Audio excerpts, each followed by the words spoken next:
কাছে যেন মনে হচ্ছে নরেন্দ্র মোদীর মাধ্যমে আল্লাহ পাক রব্বুল আলামিন গজওয়াতুল হিন্দের পরিবেশ নিশ্চিত করে দিচ্ছেন।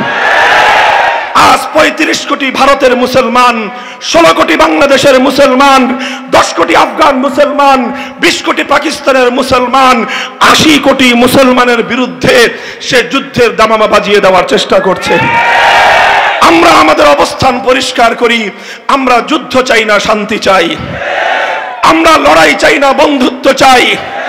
কিন্তু যদি মনে করবেন 80 কোটি মুসলমানের ভাগ্য নিয়ে ছিনিমিনি খেলবার পায়তারা করা হয়, মুসলিম ভূখণ্ড এই বাংলাদেশ সহ অন্যান্য মুসলিম ভূখণ্ডগুলোকে যদি বিশ্ব দরবারে কলঙ্কিত করবার অপচেষ্টা চালানো হয়, 80 কোটি মুসলমান গজওয়াতুল হিন্দের তারা হাতিয়ার নিয়ে যুদ্ধের ময়দানে যেতে প্রস্তুত। ওই তাকিয়ে দেখো, আমার নবীর ভবিষ্যৎবাণী খোরাসানের বাহিনীর কাছে আমেরিকার ডোনাল্ড ট্রাম্প মাথা নত করে দিয়েছে। 19 বছরের জঙ্গি জঙ্গি খেলা শেষ হয়ে গেছে। তালেবানদেরকে তো এখন শান্তিবাদী বলতে হবে। এতদিন জঙ্গিবাদী বলেছো তোমরা, কারণ আমেরিকা বলেছে। হে মুসলমান, আজকে পশ্চিমাদের চোখ দিয়ে দেখা বন্ধ করে দাও, পশ্চিমাদের হাত দিয়ে লেখা বন্ধ করে দাও, পশ্চিমাদের মস্তিষ্ক দিয়ে চিন্তা করা বন্ধ করে দাও।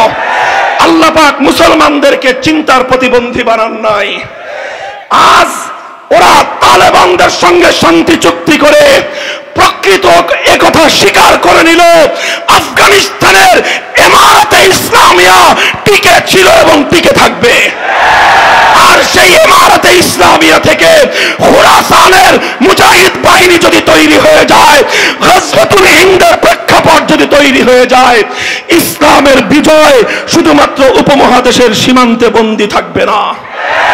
গজওয়াতুল হিন্দ, খোরাসানের বাহিনী এর মধ্য দিয়ে সারা দুনিয়াতে কালেমার পতাকা উড়বার একটি পদক্ষেপ চূড়ান্ত হয়ে যাবে ইনশাআল্লাহ। সেই চূড়ান্ত ঈমানী লড়াইয়ে শরীক থাকবে তো? শরীক থাকতে হলে শুধুমাত্র অস্ত্র দিয়ে হবে না, শুধুমাত্র বোমারু বিমান দিয়ে হবে না, শুধুমাত্র রাইফেল আর বন্দুক দিয়ে হবে না, শুধুমাত্র কামান আর বোমা দিয়ে হবে না। সেই চূড়ান্ত লড়াইয়ে মুসলমানদের মূল হাতিয়ার হবে ঈমান। কাজে ঈমানী শক্তিতে বলিয়ান আছো তো? ঈমানী শক্তির মূল কথা হলো এই, 1000 বছর শ্রীগালের মতো বেঁচে থাকার চেয়ে সিংহের মতো মাথা উঁচু করে এক মুহূর্ত বেঁচে থাকা অনেক শ্রেষ্ঠ। ঈমানের চেতনা হলো এই, শাহাদাতের তামান্না নিজেদের বক্ষের মধ্যে লালন করা। আজ মুসলিম জাতিসত্তার গৌরব রক্ষার জন্য শাহজালালের পবিত্র ভূমি বাংলার মাটিকে কলঙ্ক মুক্ত রাখবার জন্য আমরা আমাদের রাষ্ট্র এবং সরকারকে বাধ্য করতে চাই, কোন খুনিকে যেন বাংলাদেশে আমন্ত্রণ না জানানো হয়। যদি রাষ্ট্র আর সরকার একগুঁয়েমিতে অব্যাহত থাকে, তারা যদি ভুল করে, জনগণ ভুল করবে না। কথা বলেন ঠিক না বেঠিক?